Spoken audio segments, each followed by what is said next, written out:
Среди духовно слаборазвитых и исключительно материально ориентированных людей существует укоренившееся заблуждение, что жизнь после смерти невозможно доказать, поскольку никто якобы с того света еще не вернулся и ничего не рассказал. Это величайшее из всех заблуждение мешает людям увидеть истину о нашей настоящей природе и узнать о том, что ни один человек на самом деле не умирает, а жизнь продолжается вечно, все время сводя нас вместе с родными и близкими душами для совместной работы над важными целями и задачами мироздания. В наших книгах «Жизнь после жизни есть, я знаю» мы уже неоднократно, уверенно, на основании научных исследований, экспериментов, личных наблюдений и во всех подробностях опровергали такие нелепые и вредные заблуждения. А сегодня я хочу рассказать вам об одном из самых удивительных и показательных случаев возвращения с того света с подробными свидетельствами о том, как там все устроено и для чего вообще все это нужно. В Соединенных Штатах Америки живет Дэнион Бринкли. Это удивительный человек с очень непростой судьбой, который умирал 3 раза. 3 раза испытывал околосмертные переживания и трижды путешествовал в потусторонний мир.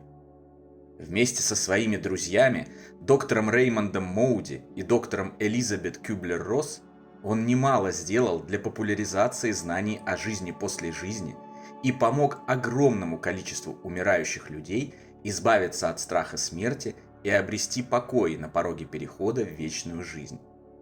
Дэнион написал 3 книги о своих путешествиях и сделанных им по их результатам выводам. Книги называются «Спасенный светом», «В мире света» и «Тайны света». В 1975 году Дэниона во время телефонного разговора ударила молния, и он умер в первый раз.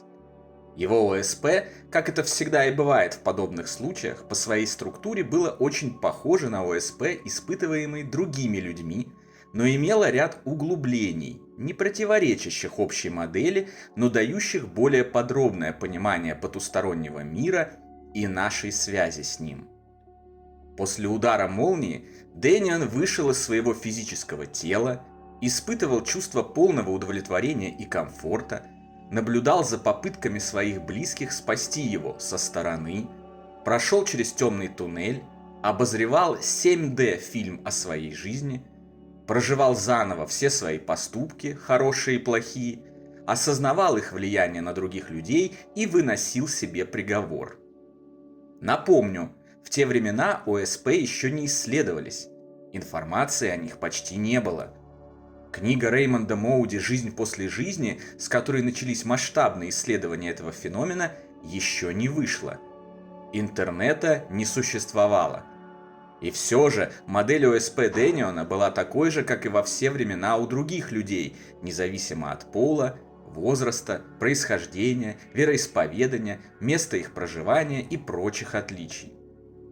Попав в другое измерение, Дэнион встретил там могущественное существо света, которое затопило его любовью, принятием и прощением, а затем отвело в величественный и великолепный хрустальный город, в котором представило 13 другим прекрасным существам света. Они рассказали Дэниону множество удивительных вещей о людях, земле и потустороннем мире, а также показали ему 117 предсказаний о будущем. Видения будущего, представленные существами света, касались развала Советского Союза и захвата власти в России бандитскими, или как он это называет в книге, мафиозными группировками в лихие 90-е годы, аварии на Чернобыльской АЭС, операции «Буря в пустыне» и других тектонических событий, затрагивающих большое количество жизней. Многие из этих предсказаний сбылись, другие в процессе. Доктор Реймонд Моуди, сдружившийся с Дэнионом после его смерти, сначала не поверил ему и посчитал предсказания просто бредом. Особенно предсказания о развале Советского Союза, который в 1970-е годы был силен как никогда, никаких предпосылок к его развалу не было. Когда Реймонд и Дэнион в 1991 году по приглашению Бориса Ельцина оказались в постсоветской России и своими глазами увидели голодных людей, дерущихся из-за еды на пунктах выдачи ее по талонам, доктор Моуди осознал, что пророчество Дэниона сбылось. Он переполнился эмоциями, уверовал и воскликнул: «Вот то предсказание!». Некоторое время спустя после первого ОСП у Дэниона, как и у многих других, побывавших на пороге физической смерти, стали проявляться экстрасенсорные способности. За секунду до того, как раздается звонок телефона, он может угадывать, кто звонит.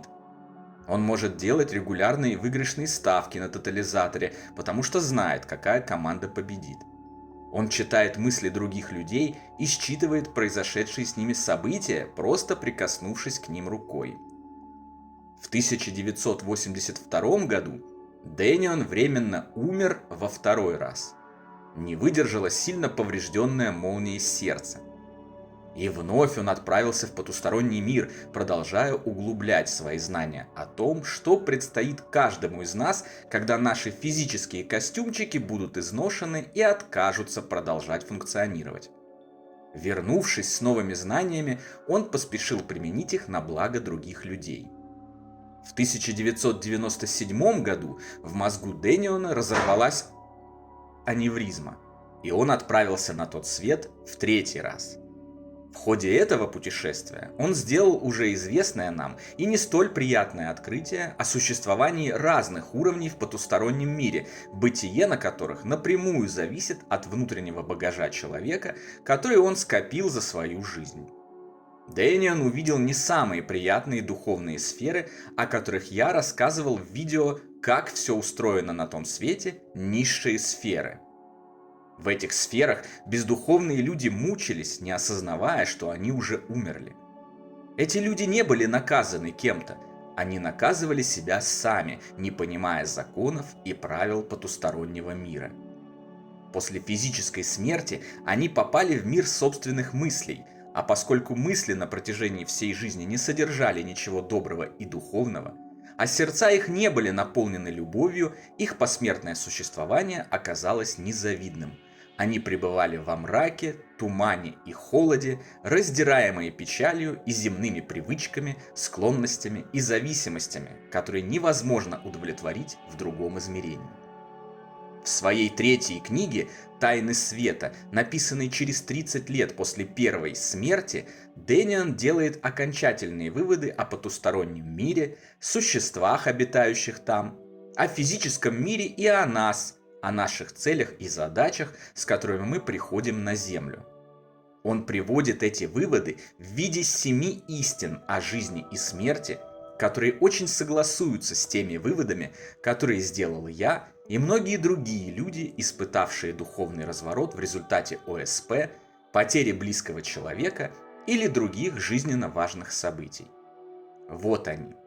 7 истин. Истина номер 1. Мы – великие, сильные, могущественные духовные существа света, живущие в физическом мире и имеющие достоинство, направление и цель. Истина номер 2. Мы решили прийти сюда для исправления человечества, рассчитывая на свои силы и зная, что способны реально изменить ситуацию. Каждый из нас создал в своей жизни столько препятствий и испытаний, сколько только мог, наряду с огромным разнообразием способов и возможностей преодолеть эти самые трудности. Истина номер 3. Нас выбрали и привели сюда. Это означает, что великая, божественная, бесконечно любящая сила надеется на нас и верит, что мы достигнем цели, для выполнения которой и были посланы. И мы сделаем это во имя того, что мы сами признаем божественным. Я твердо верю, очень немногие из нас не выполнят эту часть жизненной миссии. Истина номер 4. Каждый из нас обладает множеством даров и талантов. Одна из важнейших задач жизни здесь – открыть в себе и развить способность мудро использовать их, чтобы реализовать максимально возможный потенциал добра. Истина номер 5. Мы сами выбрали для рождения это время, это место и этот исторический момент. Никогда ранее нам не предоставлялось столь прекрасной возможности проявить нашу силу и присутствие. Подумайте, когда кто-то дает нам что-то, мы называем это подарком. Подарок, который преподносят нам каждый день, это сейчас. Именно в это самое сейчас мы можем действительно изменить мир к лучшему. Истина номер 6. До того, как прийти сюда, мы существовали в другом мире. Он был прекрасен, он был безопасен, он был безграничен. В том мире нас любили, оберегали и высоко ценили. Истина номер 7. Есть мир, в котором мы будем существовать после этого. На самом деле, это тот же мир, который мы покинули, придя сюда. В этом мире мы оставим свой уникальный божественный след. В следующий же мир мы возьмем с собой понимание того, как и почему этот божественный след стал нашей уникальной судьбой. Данные истины есть концентрированное, простое и понятное знание о нашей жизни, о нашей физической смерти и о предстоящем нам посмертном существовании. Они отвечают на вопрос о смысле жизни и о том, зачем мы сюда пришли. Они словно маяк в ночи высвечивают направление, по которому нам всем нужно двигаться, чтобы достичь поставленные перед собой цели, наполнить мир любовью, сделать его лучше и добрее. Наши тела – это хоть и продвинутые, невероятно сложные, но всего лишь биологические машины, которые мы, вечные духовные создания, используем для выражения себя, оперирования нашими целями, задачами и их выполнением в этом физическом мире.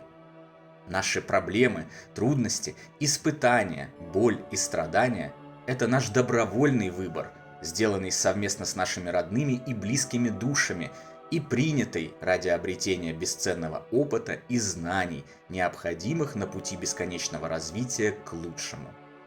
Наши цели и задачи – это важнейшая часть существования всей Вселенной и всех живых существ в ней. Все взаимосвязано. Все связаны между собой и влияют друг на друга и на все сущее. И обычный, погрязший в рутине и бытовых проблемах дворник в самой отдаленной и неблагополучной части страны, и богатый промышленник, летящий сейчас на своем частном джете на другой край света, и даже одна из многих триллионов подобных себе песчинка на пляже какого-нибудь Дубая. Нет на Земле существа, которое было бы рождено просто так, без цели и назначения. Наши души – это вечно живые и вечно добрые сущности, по собственной воле получающие на Земле человеческий опыт с целью наполнить добром и счастьем каждое живое существо в этом удивительном, прекрасном и великолепном мире. Давайте же помнить об этом и оправдаем наше великое назначение. А знания о жизни после жизни и 7 истин о нашей природе, о природе окружающего мира и наших целях, задачах и возможностях в нем нам в этом, безусловно, непременно и обязательно помогут.